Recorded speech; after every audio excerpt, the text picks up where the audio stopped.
Suspense. And the producer of radio's outstanding theater of thrills, the master of mystery and adventure, William N. Robson. In a niche all his own, apart from other great tellers of tales of terror, stands the moody, dark, and devious genius, Edgar Allan Poe. Obscure and ambiguous, the rolling periods of his prose are not for the casual reader, no more than for the casual listener. But for sheer suspense compounded of horror piled upon horror, literature offers nothing more awful than the pit and the pendulum. The terror of the Black Pit would have sufficed a lesser imagination, but to this, the macabre intellect of Poe added the inescapable doom of the razor-sharp pendulum, and then piled on the rats and the moving walls of red-hot iron until the edge of the unbearable is reached. Can you take it? Can you listen through the next half hour? Try. Try to listen to Mr. Vincent Price, starring in The Pit and the Pendulum, which begins in exactly 1 minute. This is Bob Wright with the answer to the greatest challenge in cigarette history. The challenge was... Can a cigarette be made that will give decidedly better filtration and also give easy draw with full, natural tobacco flavor? The answer is Kent. Kent with the revolutionary new micronite filter that gives Kent decidedly better filtration, definitely less tars and nicotine than any other leading filter brand. Kent filters best. The answer is Kent with the full, rich flavor of the world's premium quality natural tobaccos and an easy draw. Yes, of all leading filter brands, Kent filters best. Kent filters best. Tomorrow, pick up a pack of Kents with a revolutionary new micronite filter and enjoy the most important advance in the progress of filter smoking. Kent filters best. And now, Mr. Vincent Price stars in Edgar Allan Poe's immortal story of punishment by terror, The Pit and the Pendulum. A tale well calculated to keep you in suspense. I was sick unto death with that long agony. And when at length they unbound me and I was permitted to sit, I felt that my senses were leaving me. The sound of the inquisitorial voices seemed merged in one dreamy, indeterminate hum, from which emerged the syllables of my name. Captain Jean d'Albret. Good fathers, gentlemen. We hear you, my son. Even now I have no knowledge of where I am or to whom I may be speaking. You're speaking to me, my son. I am Fra Pedro d'Espia, prior of the Dominicans of Segovia, and Grand Inquisitor for all Spain. This, then, is the court of the Inquisition? It is. But I am a French officer. That is true. A soldier and creature of the arch-fiend, the Antichrist Napoleon Bonaparte, who even now is at the gates of Madrid, while his general La Salle menaces our city of Toledo itself. Nonetheless, I am a prisoner of war. By what right do you try me in this court? Let the clerk read the charges against the prisoner. Item, that on the 4th day of September, in the year of our Lord, 1808, the said Captain Jean d'Albret did wed and espouse that most noble lady, the Doña Beatriz Valdez, niece and ward of the illustrious... One moment. Excellency? This marriage was a deplorable thing, if you like, but lawful marriage, however regrettable in a case like this, is no sin nor crime. There are other matters in the indictment. Then continue, but give us nothing that is not material. Item, that on the 12th of October, 1808, the said Jean d'Albret, being in command of a battery of light artillery, did direct the fire of his guns against the holy church of Santa Marta the Innocent, and thereby, of his wicked malice, destroyed that church utterly. Captain d'Albret, is this charge true? Yes. You admit it. Good father, the church blew up, did it not? Would you boast of your sin, young man? It blew up because it was stored with kegs of gunpowder for your army. I had every right to fire on it. And that is all the defense you have to make? I tell you, I had every right to fire on it by military law. Is military law above God's law? I don't know. I did my duty. Long live the Emperor! Captain Dalbray, mark what I say. No man, however great his heresy, is condemned to be burnt in the fire if he first recant and acknowledge the error of his ways. Do you so? I cannot. I was under orders. I obeyed them. Then, Jean Dalbray, there can be no mercy, no pity, since there is no atonement. The sentence of this court, therefore, is... I had swooned in terror, yet I will not say that all of consciousness was lost. In the deepest slumber, no. In delirium, no. In a swoon, no. In death, no. Even in the grave, all is not lost, else there is no immortality for man.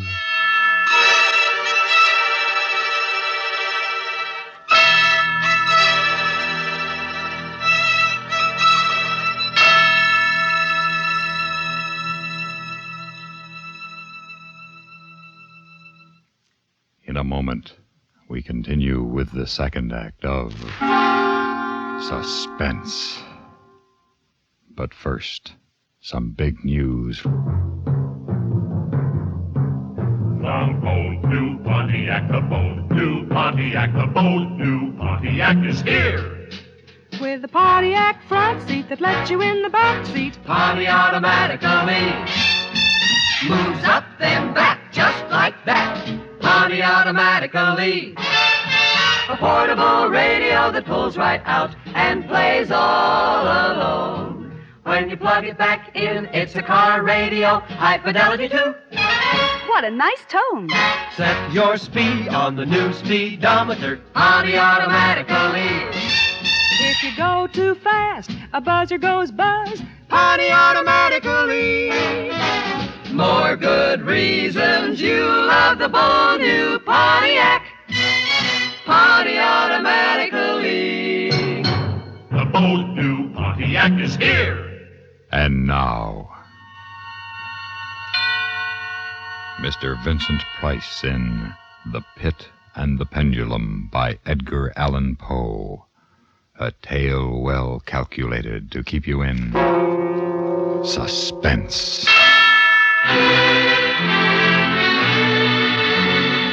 No, even in the grave, all is not lost. There were shadows of memory which told me indistinctly of tall figures that lifted me and bore me in silence down, down, still down, until a hideous dizziness oppressed me at that descent into the earth. There was a vague horror at my heart because of that heart's unnatural stillness. Then, as consciousness swam back to my wits again, darkness. A damp stone floor and darkness. Oh, Beatrice. Oh, my wife. Did you call me, Jean? Beatrice. You here in the dungeons of the Inquisition? No, my poor Jean. I am only here in your imagination. Am I mad, then? No, but your brain is fevered. You only think you hear me. I hear you clearly. You won't leave me. As long as I am in your heart, I shall be here. Have they chained you to the wall? No, they've taken away my uniform. They've given me sandals and a robe of rough cloth, but I'm unchained. Beatrice, suppose they have buried me alive. Have courage, Jean. You must have courage. Then tell me where you are now, Beatrice, in the flesh, I mean. In the old house by the olive grove, scorned of my people. Yes, I know. Each morning I climb to the hilltop and watch for them.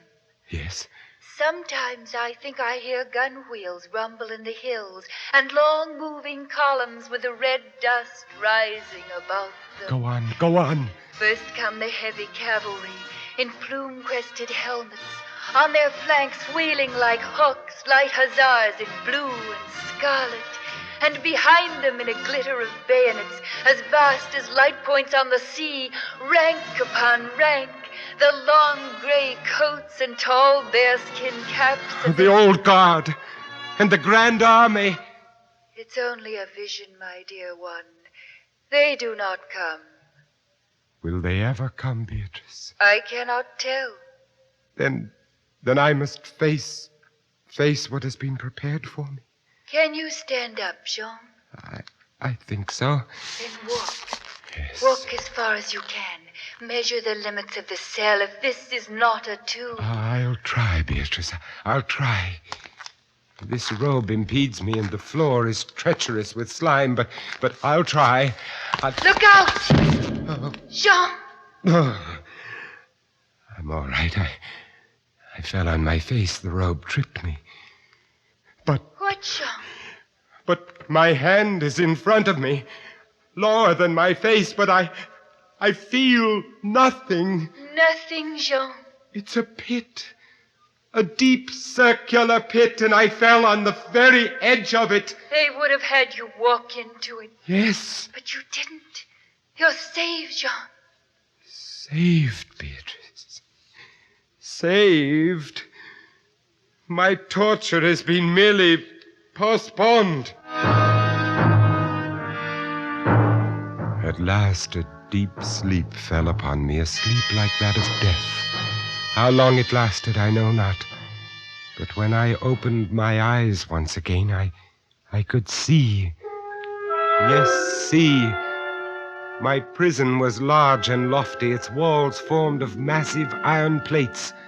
A wild, sulphurous luster, I could not trace its origin, lit up the dungeon and the circular pit. I could see, but I could not move. I lay on my back on a low framework of wood, securely bound by a long fastening resembling a surgical bandage. The bandage passed round and round my body, leaving at liberty only my head and my left arm. With much exertion, I could supply myself with food from an earthen dish on the floor beside me. It was meat, highly seasoned, and there was no water. Beatrice, where are you? I am here, Jean. Your voice sounds stronger, and I can see you. You are weaker, my dear, and more fevered. Look, Beatrice. Where? At the ceiling of this room, 30, 40 feet up. What do you see? I see, painted on the ceiling, a figure of Father Time. Yes, but this Father Time carries no scythe. He carries instead what looks like a gigantic pendulum from an ancient clock. And the pendulum is moving. A painting cannot move.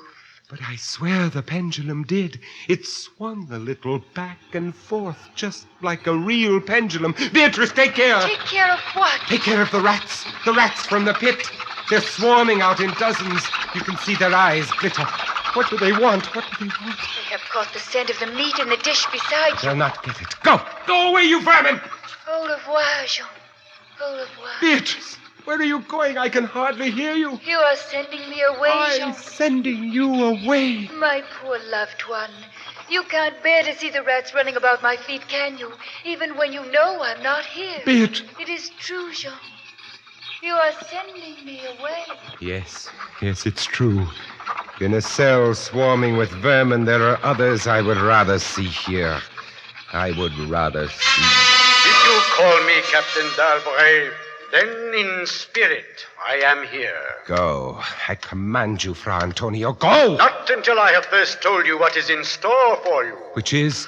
Listen, do you hear anything? Yes, I hear something. Turn your eyes upward. Look at the ceiling. The pendulum. Aye, the pendulum. It is descended. Only a foot or so as yet. As you notice, it is not really a pendulum. No? No. Its underside is a crescent formed of razor-sharp steel. You mean?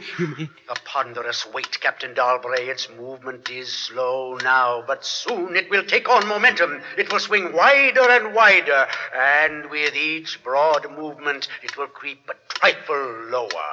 The steel is directly over me. Yes, above the region of your heart. How long before? You need have no immediate fear. It will not be too soon. But how soon? Who can tell?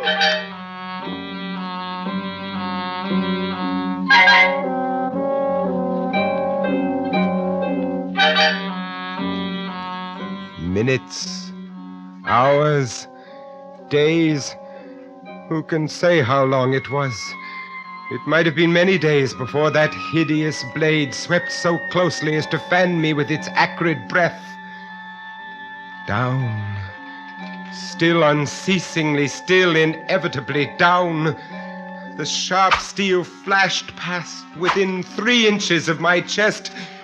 And then, only then, Beatrice. I hear you calling, Jean. I am here. Oh, Beatrice. Is there no hope, my dear? How can there be? 10, 12 more vibrations, and it will fray the threads of my robe, only lightly as a razor in a delicate hand. There will be many sweeps down before it bites deep. I can't escape it, and yet... And yet, if only I could use my wits. You kept me away from you, Jean. You locked me out of your thoughts. If I am here only in your thoughts, why should I fear the rats? The rats? The rats? Do they still swarm here? Across the floor and over the meat platter. Yes. They have taken nearly all your food. Yes, they are ravenous. And they have sharp teeth. The meat is oily and spiced. If I take what remains of it... Scatter, you vermin! Rub that meat on the bandages that hold me here. Try it, Jean, try. It may be too late. If I move my body of a fraction of an inch up, Try it, I tell you, try. Can I stand those rats crawling across me? Can the flesh bear it? Oh, one of them has leaped on the wooden framework. Another follows. They are gnawing at the bandage. 7, 8 more sweeps of the pendulum. Does the bandage give way? A little. Lie still, Jean, lie still. 10, a dozen rats now. Is death, I wonder, worse than this disgust? A dozen sharp knives could do no better. The bandage has loosened to ribbons. If you move sideways, Yes. carefully, and drop to the floor. Beatrice, I can't move. My arms and legs are numb. There is no The power steel to... has frayed your robe. A minute more will be too late. Try. Then with all the strength that is in me and the hatred I bear my enemies... You're free. Yes, a second time, I'm free. See, Jean. The pendulum stops. They are drawing it back up through the roof. Each move I make is watched. You never doubted that? No.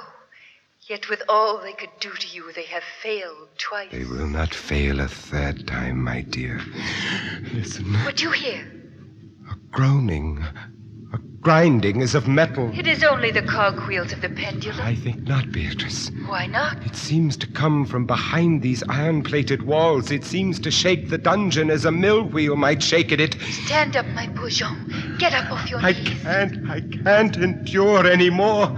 Don't you sense even now the odor of the heated iron? Heated iron? Yes, the walls are beginning to glow red.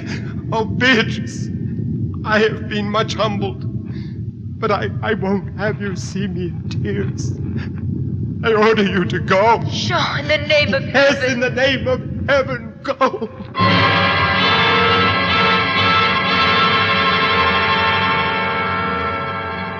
In just a moment, we continue with the third act of Suspense. More families, far more families, use X-Lax than any other laxative. X-Lax is the preferred laxative for one important reason. X-Lax helps you toward your normal regularity, gently, overnight.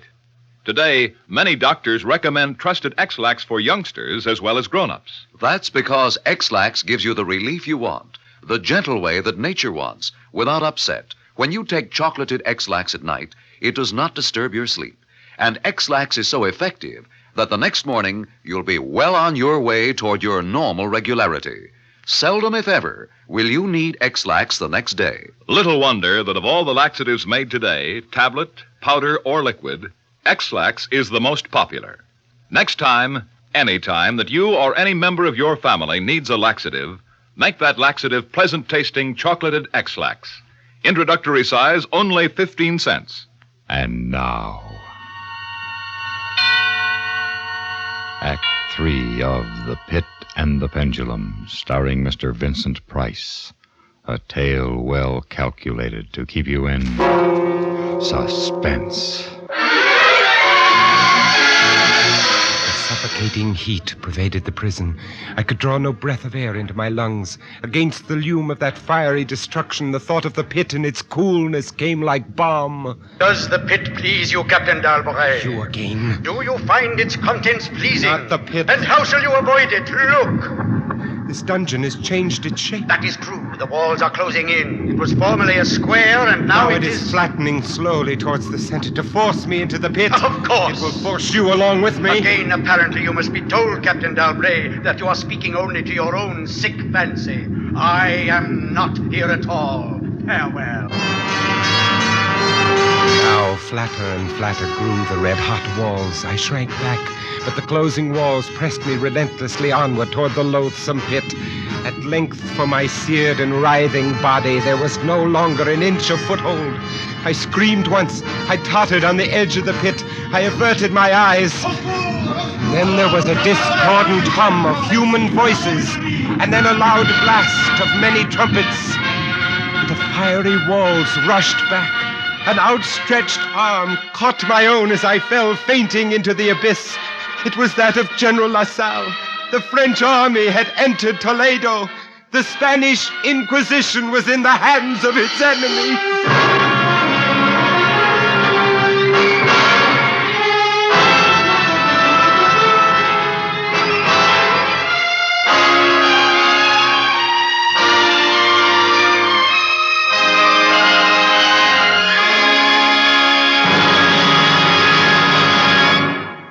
Suspense, in which Mr. Vincent Price starred in William N. Robson's production of The Pit and the Pendulum by Edgar Allan Poe, adapted for Suspense by John Dickson Carr. In a moment, the names of tonight's supporting players and a word about next week's story of Suspense. Here's good news for everyone who appreciates fine music. Heinz Soups offer you the LP Record Bargain of the Year, the best of 57 in classical music by famous RCA Victor.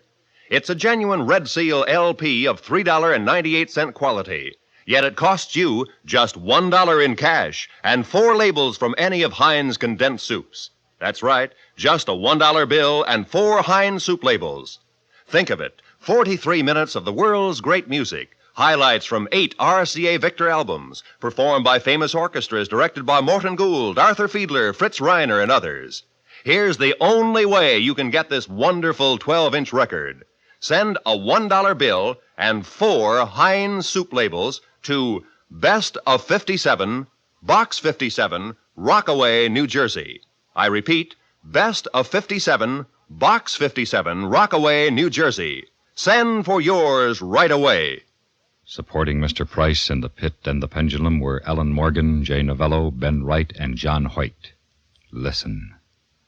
Listen again next week when we return with another tale well calculated to keep you in suspense.